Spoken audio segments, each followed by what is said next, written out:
Bora começar o vídeo de hoje falando sobre o basquete tricolor que perdeu para o São José ontem por 97-84 no ginásio Teatrão, em São José dos Campos, em partida válida pelo NBB. Mas sem tempo para descanso, o tricolor volta à quadra no próximo sábado para enfrentar o Flamengo às 18 horas no Rio de Janeiro e quem sabe dessa vez com vitória, hein? Agora sim, vamos falar do que está acontecendo hoje. Michel Araújo, nova contratação do São Paulo, fez nesta sexta-feira seu primeiro treino como jogador do tricolor no CT da Barra Funda. Contratado por empréstimo até o fim de 2024, o meia uruguaio estava no Fluminense. O reforço do tricolor foi anunciado pelo clube ainda ontem. Fora das partidas do Paulistão, o São Paulo se prepara para estrear na Copa Sul-Americana na próxima quinta-feira, dia 6 de abril, às 21 horas contra o Tigre na Argentina. Já ouviram falar em Toma lá da cá? Então bora escutar essa. No fim do ano passado, quando deixou São Paulo, Formiga concedeu uma entrevista ao blog Donas do Campinho do GE, em que criticou a estrutura da equipe feminina do tricolor. Nesta semana, em conversa com a reportagem, o presidente do clube, Júlio Casares, respondeu às críticas reforçadas pela jogadora em entrevista recente concedida ao UOL. Casares diz que quer promover melhorias no futebol feminino tricolor, que tem mandado jogos em Cotia e trabalhado na maioria dos dias na sede social em gramado sintético. Entretanto, por questões financeiras, o presidente vê um limite para investimentos mais importantes. As palavras dele foram as seguintes, abre aspas, fora do campo ela coloca coisas que queremos também, mas existe uma diferença entre o querer e o poder.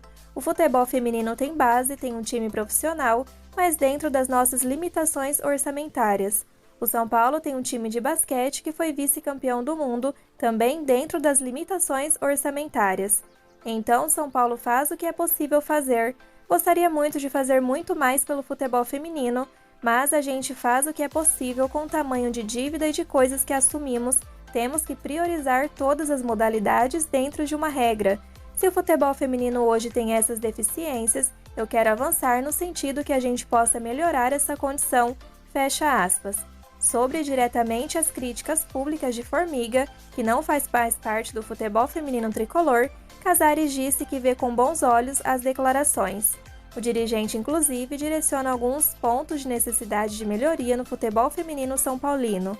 O presidente assegurou o seguinte, abre aspas, São Paulo tem o DNA do futebol feminino. Temos que melhorar a estrutura e algumas condições que podemos melhorar dentro das condições que temos, a gente precisa melhorar.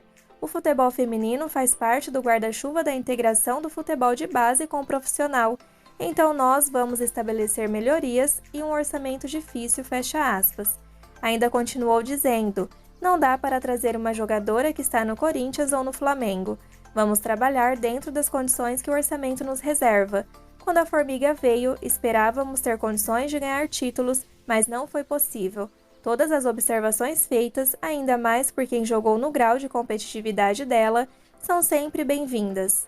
Bom, sem Formiga na temporada de 2023, o São Paulo ocupa a sexta colocação do Brasileirão Feminino com 9 pontos. A posição é de classificação para o mata-mata e não se relaciona com o discurso de Formiga que, segundo Casares, foi bem aceito pela diretoria do clube. Abre aspas, aceitamos com tranquilidade as críticas. Presidente de clube tem que ter parcimonia, resiliência, perseverança e paciência, fecha aspas, encerrou o dirigente tricolor, que esteve na apresentação de Formiga como jogadora do tricolor ainda no ano de 2021. A Conmebol vai funcionar em regime de plantão no sábado, dia 1º de abril, para receber especificamente pedidos de inscrição de novos jogadores feitos pelos clubes do país à CBF. Somente assim eles poderão constar na lista de relacionados das equipes para as disputas das Copas Libertadores e Sul-Americana. A brecha da entidade máxima do futebol sul-americano aos times brasileiros não para por aí. A Conmebol também permitirá que até 5 jogadores sejam inscritos em suas competições de maneira provisória. Ou seja, reforços contratados em cima da hora nesta sexta-feira, dia 31, poderão ter apenas informações básicas enviadas pela CBF. Impreterivelmente, contudo, os clubes terão que encaminhar à entidade na segunda-feira, dia 3/4, a documentação dos atletas que forem relacionados nessa situação para que a inscrição seja definitiva. É uma medida que alivia a situação dos brasileiros, que na última quinta viram a CBF oficializar uma mudança em seu regulamento de registro e transferência de jogadores, que na prática amplia o período de inscrições para atletas que atuam no Brasil até 20 de abril. Antes, o prazo era até o dia 3 do mesmo mês. Na prática, a medida serve para evitar que finalistas dos estaduais percam seus jogadores antes dos jogos decisivos. Contudo, é um respiro aos dirigentes que enfrentam dificuldades para acertarem a contratação de novos atletas para as disputas da Copa do Brasil e Campeonato Brasileiro. É o segundo ano em que a CBF adota janelas internas de registro de jogadores. As datas de cada janela de registro no Brasil são as seguintes: primeira janela, de 10 de janeiro a 3 de abril, para quem vem de fora do Brasil. Primeira janela, de 10 de janeiro a 20 de abril, para quem jogou algum estadual em 2023. Segunda janela, de 3 de julho a 2 de agosto de 2023. O São Paulo prepara uma homenagem em seu próximo jogo no Morumbi para a professora de 37 anos que mobilizou um adolescente de 13 anos, autor de um atentado à faca que deixou uma pessoa morta e 4 feridas, em escola estadual da Vila Sônia, zona oeste da capital paulista, bairro vizinho à sede do Tricolor. O caso ocorreu na última segunda-feira, dia 27. Cíntia da Silva Barbosa é ex-jogadora de basquete, professora de educação física e se declarou torcedora são paulina em entrevista à TV Record.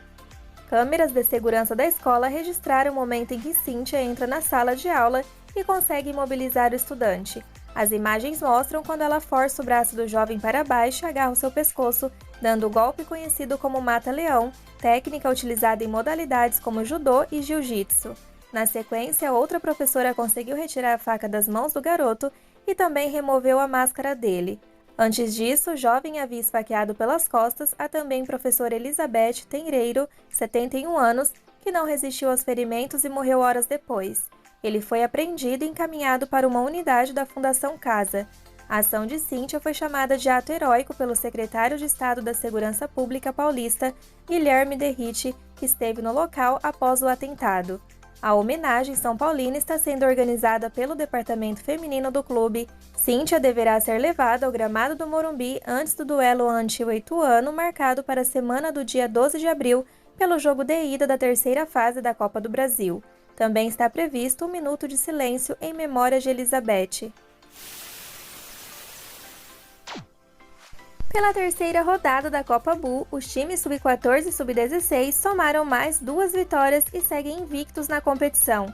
Na manhã desta sexta-feira, dia 31, os tricolores superaram o salto no sub-14 por 3-0 e no sub-16 por 6-0 em disputas no CFA Laudo Natel. A próxima rodada do torneio acontece no sábado, dia 8, também em Cotia. O adversário será o Taboão da Serra em partidas às 9 e 11 horas. As disputas acontecem com portões fechados.